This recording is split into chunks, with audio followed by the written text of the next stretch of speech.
1. This note is the most important thing I'll ever write, and thus a natural lead to the column. The term divisional playoffs makes no sense. It used to make sense back when the division winners would face off in this round, but it no longer makes sense in the days of 8 divisions and 4 wildcard teams, when some of the division winners have already gone home. If the NFL is really married to the term divisional round, here's the only way to justify it. When a wildcard team defeats a division champion in the wildcard round, that wildcard team gets to proclaim itself champion of the defeated team's division. And they get everything that goes with it. So, for instance, the Philadelphia Eagles should have been proclaimed the 2018 NFC North champions. They get to raid the Bears locker room post-game and take all NFC North champions paraphernalia, hats, t-shirts, jester caps, beanie babies, etc., then celebrate on field with all their new swag. More importantly, fans who purchase division champions items of a team that loses in the wildcard round then have 1 week to mail it to a fan of the victorious wildcard team. We'll have people put their mailing addresses on a Google Doc spreadsheet or something. I'm not sure yet, I'm new at this. Unless the league is willing to take all the preceding actions, then the second round of the playoffs shall henceforth be known as the NFL Conference Semifinals. Point 2. There's no logical reason to think the Eagles can beat the Saints in New Orleans. But then, there was also no logical reason to think Nick Foles would have come off the bench a year ago and become Super Bowl MVP. And there was really no logical reason to think a circumstellar disk would grow out to become the planet Earth and nestle into a gravitational pull 93 million miles for the sun, allowing intelligent life to develop and, eventually, this very column to be written. Unexpected things happen, but keep a few things in mind as we suspend disbelief in regards to Nick Foles. 1. He made 2 crushing mistakes in the first half in Chicago last week, and a team with a more explosive offense might have left Philly in the dust. 2. Foles was good in the second half of the Bears' win, though even with vintage Foles this Eagles team is not what it was a year ago. They have no run game, and the Saints have one of football's best run defenses by any measure, and their secondary not only leans on young corners Avonte Maddox and Rasul Douglas, both of whom are improving but still shaky, but also continues to be without criminally underrated free safety Rodney McLeod playing that aggressive center field spot and Jim Schwartz's single high looks. And 3. Last week was Foles' first true road game in the playoffs, and overall it was probably a B- effort.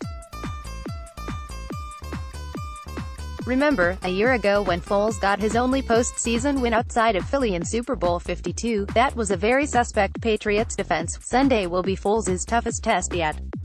And one more thing, as you've probably noticed over the years, officials try not to throw flags in playoff games. You saw it in Chicago last week, when the Bears' offensive line probably got the better of the Eagles' pass rush any way you cut it, but they were also quite grabby in doing it, much of it borderline holding but none of it called. The Bears' offense wasn't flagged for any penalties all game. The Saints are better up front than Chicago, and the Philly pass rush is going to have to play the game of its collective life to disrupt Drew Brees, because they won't get any breaks.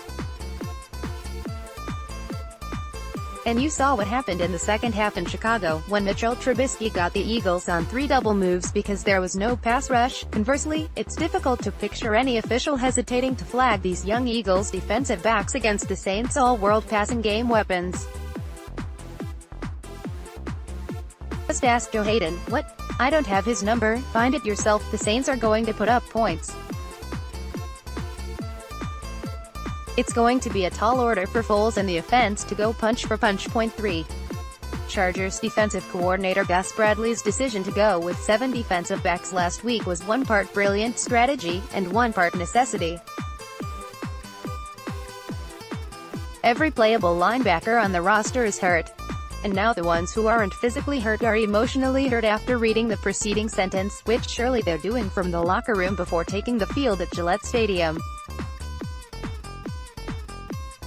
Sorry Kyle Emanuel and Hayes Pullard, each of whom played 1 snap in Baltimore, but it's the truth. As much as the Ravens are a run-based defense, a lot of that running scheme is based on misdirection and lateral movement. Except for the occasional gift to Gus Edwards to ram up the gut, there's not a whole lot of straightforward, "our guys are better than your guys" aspects to the Ravens' run game.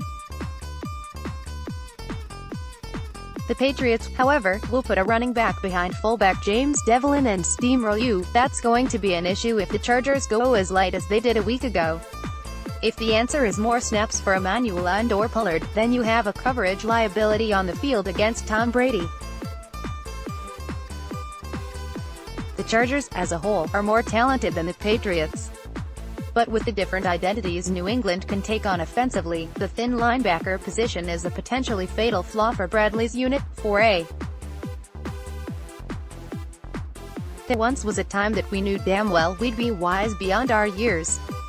Now we're old and it just seems we're getting dumber. There once was a rhyme that would bring peacefulness to both of our ears.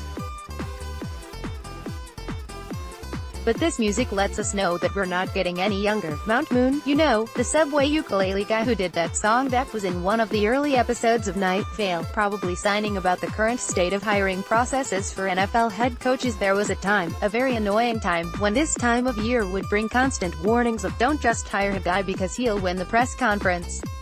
It's an obviously true and cliched axiom, along the lines of 40 times don't matter, it's how fast the guy is on the field, and if your toilet is clogged don't upper deck it as a workaround because that's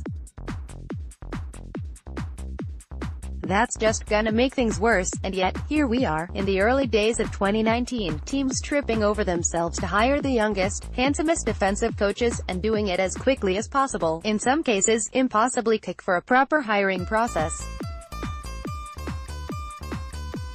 None of this to say that Cliff Kingsbury, Matt LaFleur and Zach Taylor won't be tremendous head coaches.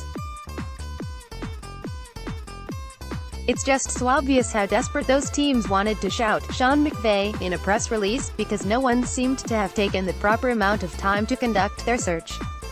By Friday, every head coaching position had reportedly been filled, despite the fact that the last hiring of the previous 6 cycles were Frank Reich, Kyle Shanahan, Doug Peterson, Dan Quinn, Mike Pudney, and Bruce Arians. Stepping back, it remains shocking how much teams care about public perception when it comes to head coach hirings. I mean, honestly, have you been outside lately? People are idiots. You're smart, and good-looking. I don't mean that in a creepy way, just that I admire your unique beauty, and I bet a lot of equally good-looking, smart people want to kiss you on your face. See? Not weird. 4B. A game to play, print out the following and then draw a line from the name of one of the 8 head coaches of the conference semifinal playoff teams to his public profile at the time of his hiring. Pro tip, use a pencil in case you want to erase any answers. Once you've finished, mail it to me and include a self-addressed, stamped envelope and I'll grade it and return it to you. If you get 8 or 8, it's actually worth class credit at the Harvard Business School. 4C. Correction on the above note, if you get 8 of 8 it's worth a credit at the Hartford Business School. You can trade in that credit for a Hartford City bus schedule, which are free if you ask nicely. 5. There are many things NFL head coaches do that I will never be capable of understanding. Perhaps atop that long list is the urge to monogram sweatshirts, and monogram them in the geometric center of the front of the sweatshirt. First Bill Belichick, now John Harbaugh. This might just be a blind spot for me. As I write this, I'm wearing my Connecticut Patriots 2001 t-shirt with the sleeves ripped off and a pair of irregular sweatpants my friend Mike got at the Champion Outlet just outside Syracuse, then left behind when we all moved out after college. And I'm only dressed this nice, ya know, pants and all, because I needed to get working right after my niece's first communion and didn't have time to change. What I'm saying is, I don't have a firm grasp on fashion. But my questions are as follows, in no particular order because they're all equally important. 1. Why monogram a sweatshirt? Is it just to class things up? Or are you worried about getting it mixed up because all NFL coaches take their shirts off when they go to the bathroom, Costanza style?